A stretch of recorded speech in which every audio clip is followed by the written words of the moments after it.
Hello there. Good morning, good afternoon, good evening, wherever you are. I'm Ryan in Singapore. Welcome to the Mindfulness Daily Practice. Hello, Kathy. Hello, Suzanne. Hello, Teresa. Hi, Sue. Hi, Rachel. Hi, Angela. Hi, Dirk. Hello, Fernando and Teja in Texas. Howdy. Hi, Liz. Hi, Jean. Yes, here's Mindful Cat. Frank is here. Say hello, Frankie. Hi, Soria. Hello, Mary. Hi, Leslie. Let's say hello to a few more. Hello, Andrew in Dublin, Ohio. It's near my hometown.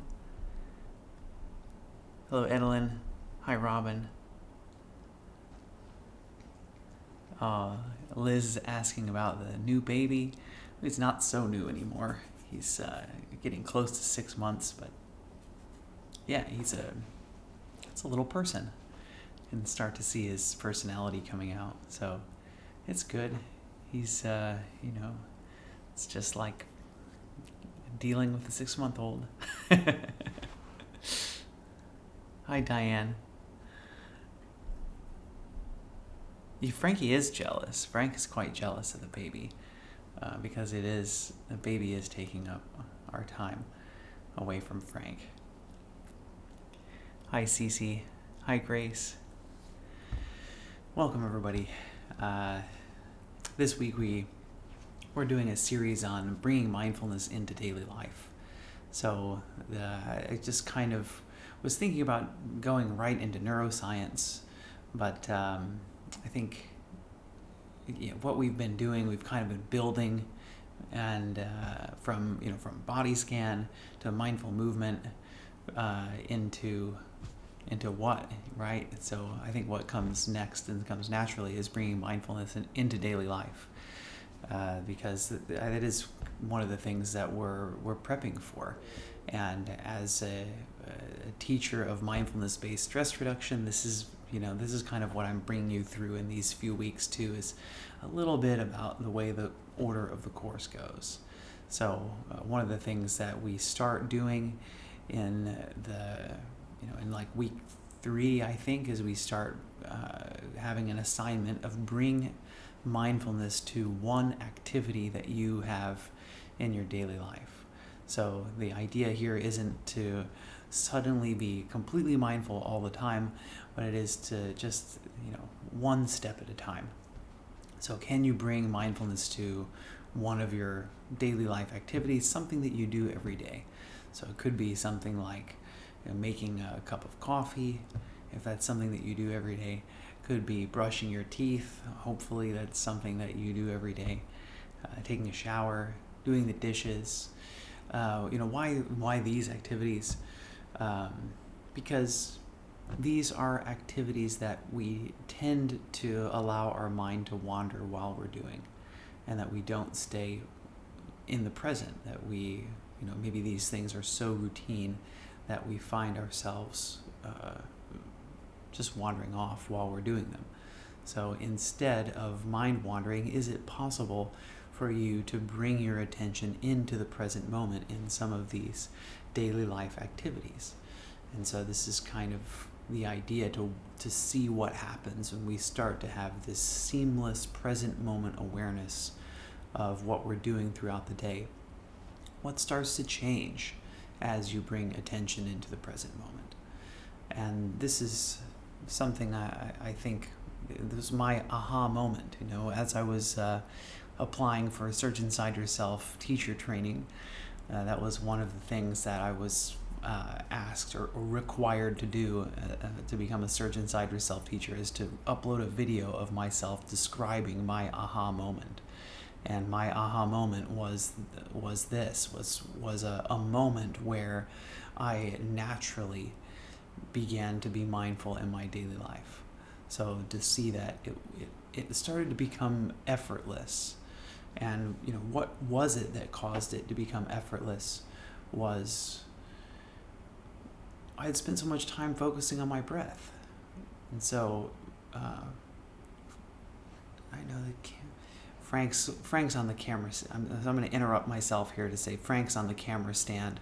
So I'm sorry if the video starts getting wobbly. It's because Frank's over there, like on the camera stand, licking himself right now. So apologies for the wobbly video. As I focused on my breath, I found that the breath would bring me back into the present moment. And so it was just becoming second nature for me. Or I just found it that because I had practiced, I would remember to keep coming back to the breath. So when I would find myself in some challenging time, because of that practice, and this is one of the main reasons why I emphasize daily practice so much, because as you start to practice regularly, it becomes more like that becomes your new default mode. You don't have to focus so hard to drop into present moment awareness, that it just starts to happen naturally in your daily life. You'll see yourself. You'll have more ability to observe your thoughts. Oh, wow, this thought is here. And I think that this is one of the huge benefits of mindfulness is this space, right? Is that I know people talk about, especially meditation teachers talk about making space.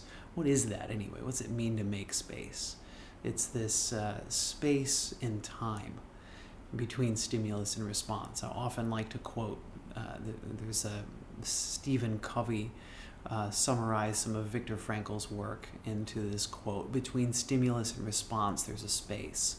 In that space is our power to choose our response, and in our response lies our growth and our freedom. So I'll say it one more time. Between stimulus and response, there's a space. In that space is our power to choose our response, and in our response lies our growth and our freedom. So most of the time, these two things, stimulus and response, are right next to each other. That something happens, maybe external to you, could be internal to you, could be thoughts, and there is no space. That your whatever it is, it triggers you, and you do, you get triggered, you do. And so the mindfulness practice starts to create a small gap here between stimulus and response.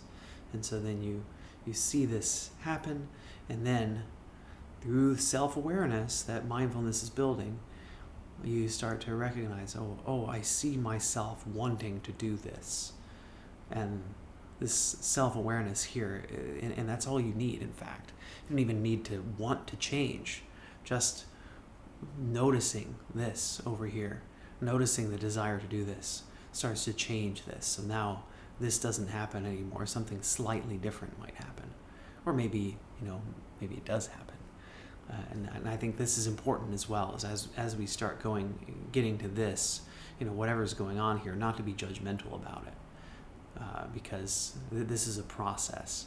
So as this space widens, this becomes more and more accessible. So not to judge yourself if you're not immediately successful at, doing the same thing that you've always done. So it takes practice. It's not something that is going to be instantaneous. So I noticed it in my daily life. So as I was meditating, and I was a meditation skeptic. I really didn't believe that mindfulness was going to have an impact on me, but I really wanted to give it a try to see what might happen. And there was this one moment, and it's getting time to start, so I'll just say it briefly. So I was going somewhere. I was about to be late. And I was frustrated watching the traffic light. I was in a traffic jam, traffic light cycling from red to green, back to red, and just feeling very frustrated, knowing that I'm going to be late to wherever it was that I was going. And then, that starting to focus on the breath. Going, oh, wait a minute, what's really going on here? Why am I so upset? Is it the end of the world if I'm late to this? who's going to be harmed if I'm late? What exactly is it that's behind all of this? And so this became, we can talk about, how that happened, and the thinking and the understanding behind that moment didn't come for a few months later. So starting to understand a bit more about, why I was so frustrated in that moment, why I was getting so angry. But it was that little brief moment where stimulus and response were separated, and I was able to focus on my breath. And as I started to focus, seeing the anger showing up, the frustration, and that frustration dissipating just through awareness of it. So I would encourage you to keep practicing and, recognize in those moments that your mind is wandering, that you don't have to have a wandering mind, that you can instead be focused on the present. And as we focus on the present, that awareness, that self-awareness starts to grow, and we start to see this space between stimulus and response. So this is our series for this week. It's a bit of a short week because I'm traveling to Hong Kong to teach mindfulness to the Hong Kong police on Wednesday, so looking forward to that. So the next 3 days we'll just be chatting about bringing mindfulness into daily life, and I'll be giving you a few challenges as we go through the week. So it's time, though, to do our daily practice. So get comfortable. You don't have to sit in lotus posture. You can sit in any posture that's comfortable for you. The idea behind our seated practice is to be awake, to be alert, yet relaxed. So find a way that you can be awake, but that you don't need to engage too many muscles. My hips are slightly higher than my knees, so I can relax my lower back. Hands can be on the knees or in the lap. Crown of the head towards the ceiling, chin roughly parallel to the floor. If you like, you can close your eyes. If you'd rather leave your eyes open, you can have a soft gaze at about a 45-degree angle downward.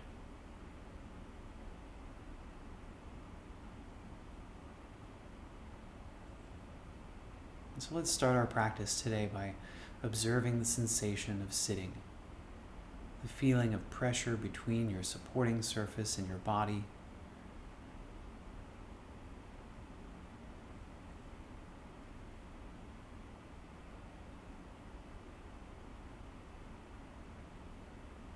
Feeling of the cushion against the buttocks. Can you feel the left buttock, the right buttock? Can you feel the difference in pressure between these two? Can you notice that your cushion, your chair, your sofa is not pressing equally against the two? That maybe there's more weight in one side.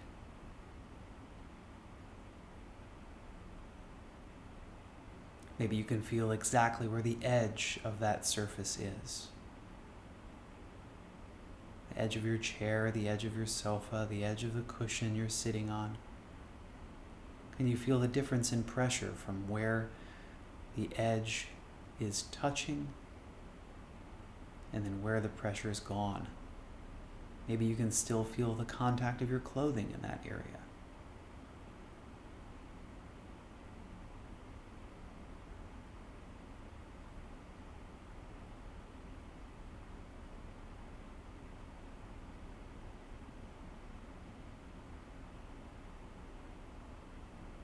And what about the legs? Can you feel sensations of gravity pulling down and the supporting surface pushing back?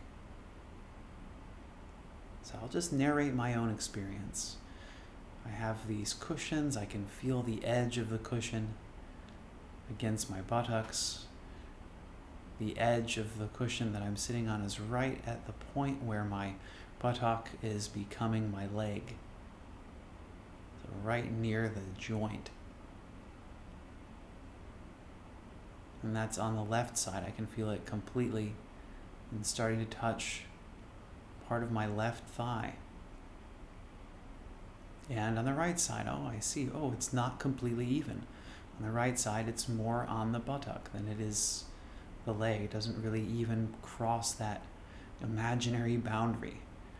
It's part of language, right? The leg versus the buttock. Where is one? Where is the other? And then as I scan my thighs, I don't really feel much there. I can feel my clothing there. I can feel a bit of the texture of the shorts that I'm wearing. And where the shorts end, feeling the texture of the sofa fabric. And then feeling it more on my knees.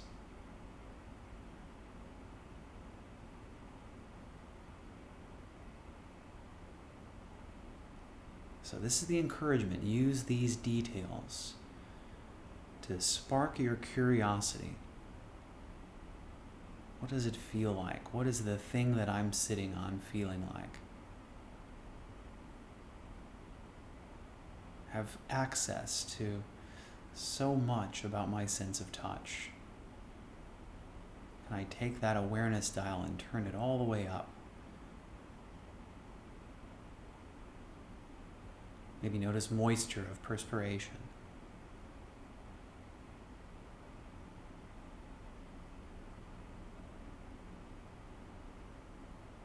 And now on your next exhale, releasing your awareness of this pressure that the supporting surface is exerting on your body.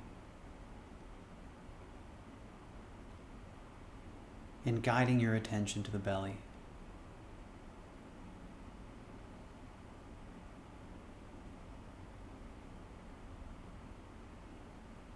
Now, what do you feel when you arrive? And maybe you've done this kind of meditation with me many, many times before. Let go of all those memories.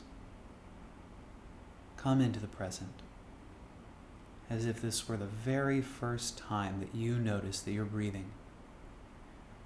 Can you feel the belly expanding on the inhalation, contracting, releasing on the exhalation?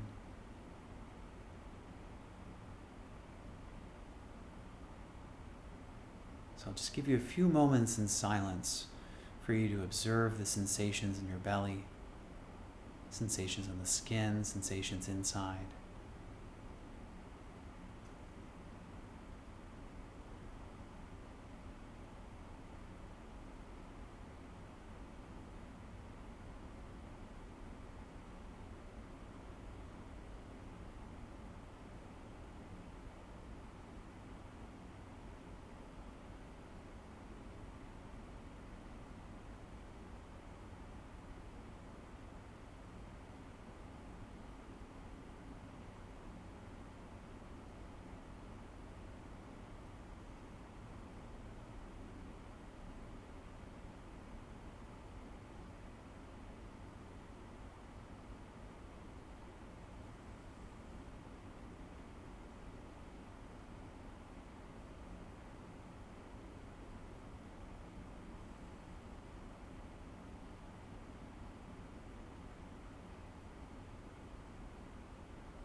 And now this sensation of breath at the belly, where does it end?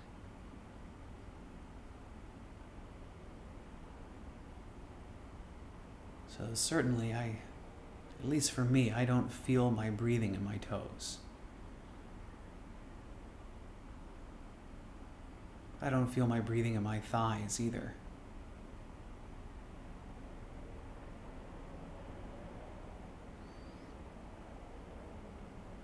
So for you, where does the sensation of breath end?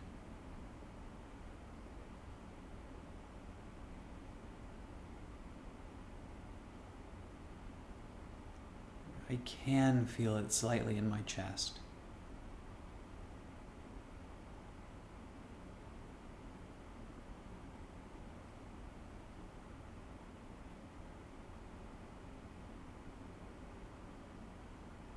I can feel it in my lower back.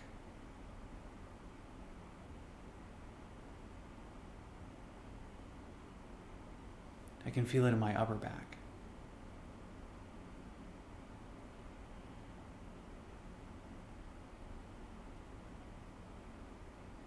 can feel some slight change in my shoulders with each breath.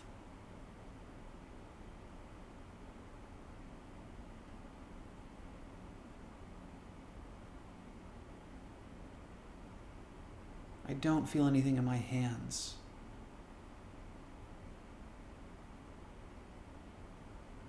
No change anyway. I can feel my hands. I just can't feel any change with each breath.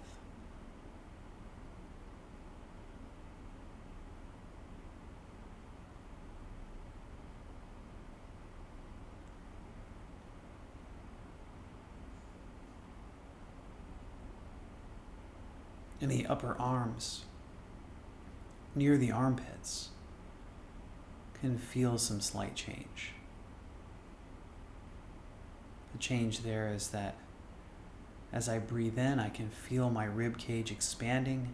As the rib cage expands, the area of my body where my arm is touching the side body changes ever so slightly. So as I breathe in, just a tiny bit more of my upper arm is in contact with my rib cage. As I breathe out, the rib cage pulls away slightly from the arm. So this is the challenge of our practice. Can I drink in all of these tiny, minute details of the physical sensation of being here?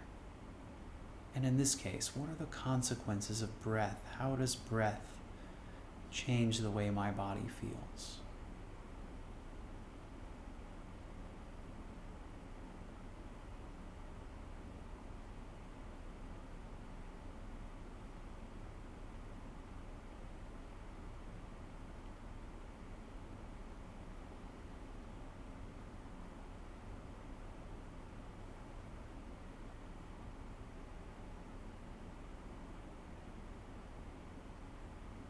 So we have a few more minutes to go. Let's just take these last few minutes together in silence to observe.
Congratulations, you've made it through today's practice. Maybe spend a moment here before we close to congratulate yourself for having made this time today to do this powerful practice, to take a more active role in your physical and mental health. So I'll close today's practice with 3 rings of the bell. After the sound of the bell subsides, feel free to open your eyes, to stretch out, to move in any way you like.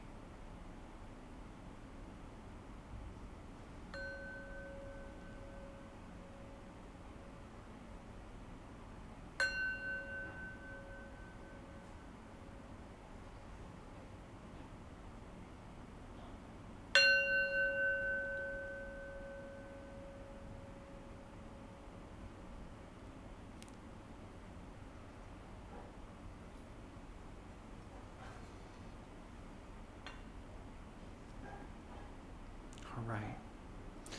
Thank you, everyone. Thanks for practicing with me today. Thank you for making time for yourself as well.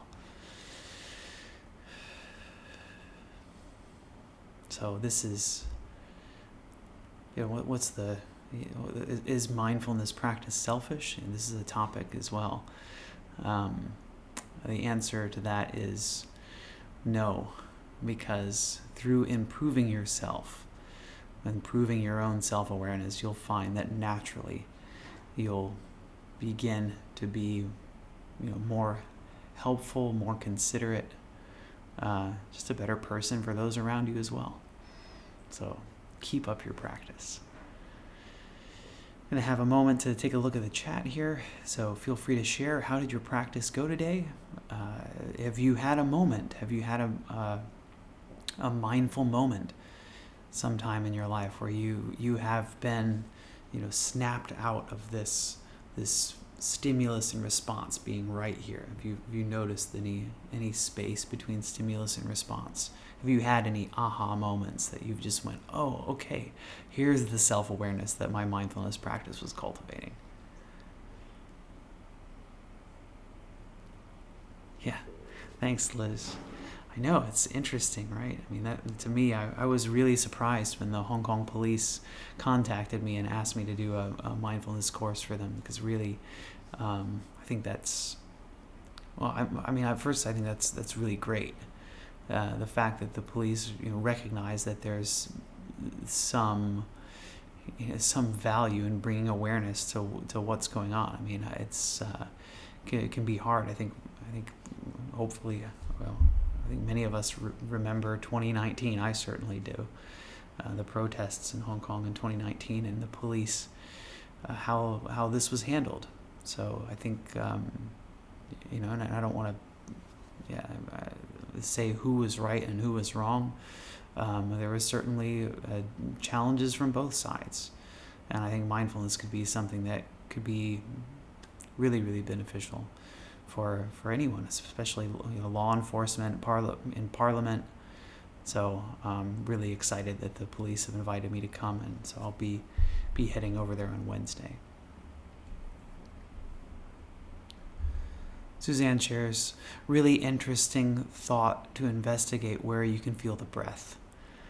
Thanks, Suzanne. Thanks for trying that.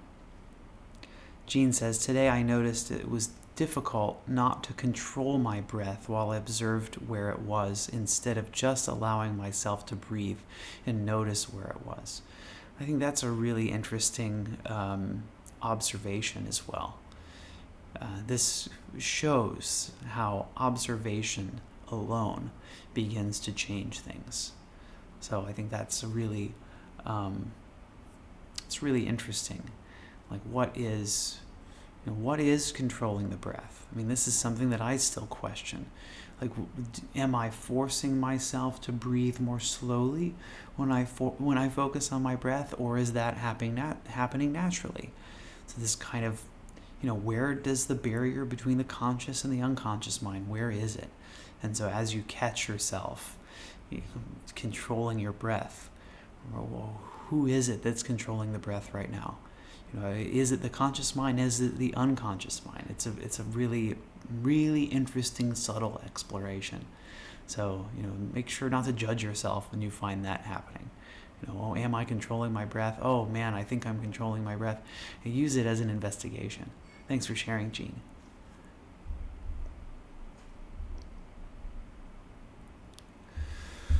Oh, Liz asks, am I fluent in Cantonese is the language. I speak a bit of Cantonese. I'm not fluent, but I can be enough to be dangerous. Enough that most people don't expect a person that looks like me to understand Cantonese. I've had a funny little exchange with some people a few months back before I left, that they had been speaking to each other in Cantonese for a long time with me around and not realizing. It's just not that I was, not that they were talking about anything or that I was eavesdropping, but eventually they figured out, oh, wow, Ryan understands Cantonese. It's kind of funny. So I will have to, of course I have to say a bit of Cantonese in front of the police. I think this is a great way to build rapport, right? This is we've talked about this before too, right? The like me, right? I can more easily connect to someone that is in the like me place. And so what ways do you, I've been in Asia for a long time. The ways that I build bridges, one of them is through language. So, I do surprise people with my language skills. And it's intentional. It is to build bridges. Food as well. Eating food that may seem unfamiliar to you is a way to build bridges and to make people feel comfortable. So use all of these. And I am. The police invited me to go have lunch with them before I teach. So I'm really looking forward to that as well.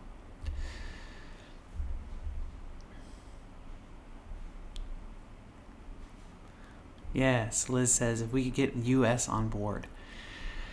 There are some mindfulness things going on in the U.S. Not quite as much as UK had some mindfulness program for Parliament, so that was exciting.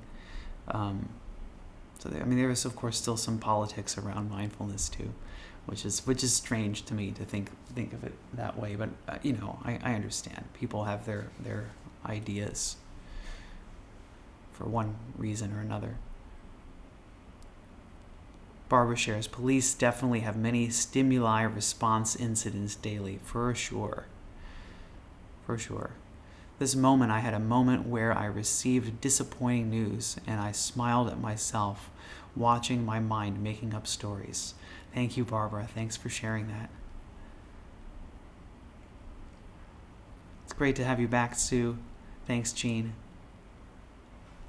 Thanks, Cece. Well, thanks everybody for being here today. These practices are recorded. So you can, if you missed any part, you want to go back, you want to do the meditation again, you want to hear the talk about mindfulness in daily life again, the recordings are available. You can find them in my profile on Insight Timer. On the About tab, scroll to the bottom, there's a link that will send you to the videos of the daily practice. And I think for the first, I hadn't released an audio track in a couple of years for whatever reason, and now I pulled the long body scan off of our the body scan that we did together. So if you'd like to use that as an audio track for your meditation, that audio track was released yesterday. So I've put it in Ryan's Daily Mindfulness Circle, so if you want to give it a try, it's in there. So keep practicing. You're bound to be successful. Thanks everybody for joining today. Let us close our practice the same way we do. So mindfulness is not selfish. As you improve yourself, those around you that you interact with will be affected by the change in you. And another thing we can do is to intentionally bring some well wishes, to incline our mind to kindness. So let's do that, and let's start with ourselves. May I be happy and peaceful. May all of you here today, watching, listening, wherever you are, I wish you all happiness and peace. And may all sentient life around the universe, including those who have not yet been born, I wish them all happiness and peace. Thanks, everyone. See you tomorrow as we continue this series. Bye-bye.